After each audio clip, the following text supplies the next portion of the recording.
What's up guys, it's Matterz, and we're going to be covering the huge update for DLC 2 for Black Ops 3 Zombies and multiplayer. So if you want to stick around and listen to the new Zombies patches, just stay at the beginning of the video. I'm going to start straight away with the Zombies first, and then go to around 2 minutes into the video to start with the multiplayer information if you're here for multiplayer. So 2 minutes into the video for multiplayer, and right now for Zombies. So yeah, let's get started with Zombies here. So we're going to move through, and we're going to start off with the first map. Well, actually, we're going to do general first. We have blocked an exploit that allowed the players to use the death machine indefinitely, resolved an exploit and allowing players to access unintended areas, fixed a crash that could occur during a host migration while reviving teammates, fixed an exploit where players would be able to keep their perks after being revived, resolved an error that occurs when proceeding in Zombies, addressed a bug where the rocket shield icon would not disappear after being destroyed, fixed a bug relating to certain attachments not working correctly with the upgraded weapons, and then addressed stability issues regarding cross-mode play in split screen. Now, Shadows of Evil, we have addressed an issue where players would rarely be killed while riding the train, I guess when you're in the train, stuff like that. Fixed several bugs with the undead man walking gobblegum. And in Ragnarok, we have balanced movements of the whatever that's called, two different bows, the Kriegelog and the Kriegelhem, whatever those are, maybe fire and ice, who knows, but addressed a number of exploits that allowed the extended use of the Ragnarok DG4 and resolved a bug where the Ragnarok DG4 would be put away before expiration, addressed a variety of exploits where players would not be able to exit the playable area, and then fixed an issue where skulls would not appear after being collected during the bow upgrade quest. And then obviously there are a lot of other small little updates for I guess Dead Ops Arcade 2, but those are really minor, and honestly I'm sorry Dead Ops Arcade 2, we don't really play you. I'm really sorry. But so we're gonna move here with multiplayer. We're about 2 minutes into the video. Just try to time that correctly. So yeah, let's get started with multiplayer here. Obviously, in general, they added the DLC 2 map pack in the update. So you have Spire, Rift, Knockout, Verge, and then the Zatsuba no Shima Zombies map. And then let's move on with the actual general things with multiplayer. A lot of the gameplay fixes here, a lot of cool stuff. I'm gonna sort of skim through a lot of this because there are a lot of really intense information and intense updates and stuff like that. So let's get started here. We have arena seasons. We have just random fixes and issues with arena. The arena mode, prestige calling cards now properly display within calling cards menu. Resolved an issue where gray boxes were appearing in the place of the NX Shadow Claw. Addressed an exploit where players were able to gain extra momentum at the end of a slide, sort of like the G slide. I'm guessing that's the new G slide that they're patching there. So the G side again was patched. Added pre-match waiting for players message when pre-match settings are altered in custom games.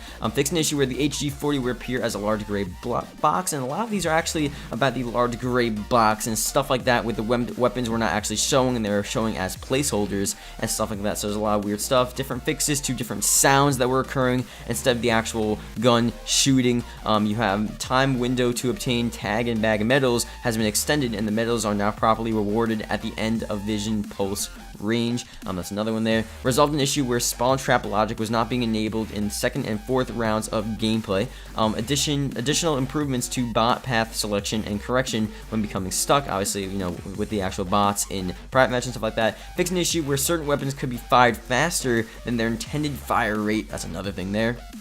Black market, fixed issue where the wrong portrait image was appearing for Battery's MMA specialist theme, and then different exploits with getting more crypto keys than you actually should have gotten in the game. You have different perks here. You have, I guess, sort of nerfs and buffs with perks, specialists, weapons, and a lot of insane stuff like that. Attachments, score streaks, just a ton of crazy stuff. Obviously, if you want to go in depth and look at everything, the link is in the description, because I don't want to go through sort of everything, because obviously you guys want to see your specific stuff. So the link is in the description to look at all the stuff here. But I'm again going to go through some of these that may seem important to you guys. We're going to probably go to the weapons first and talk about this. So Kuda reduced one-hit kill range in hardcore mode, reduced aim down sights but no longer lose speed while firing. VMP reduced aim down sights but no longer lose speed while firing as well. Weevil removed speed reduction, increased aim down sights, increased sprint recovery speed, increased 5-hit kill range. So definitely the Weevil was buffed. Vesper removed speed reduction while firing, increased ADS, increased sprint recovery, and increased ability to control recoil. Pharaoh removed speed reduction and increased aim down sight.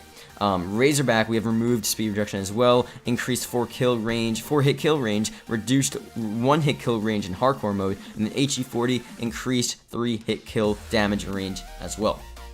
Zooming on here with the assault rifles, HVK increased sprint recovery, increased aim stability, recoil as well increased, so that's another thing there. ICR increased the recoil stability, Shiva increased ADS, increased flinch stability, so obviously buffing that as well. Rapid fire now functions properly. MX Grand increased fire rate, now performs better with rapid fire. KRM 262, I don't know, you don't really need the numbers.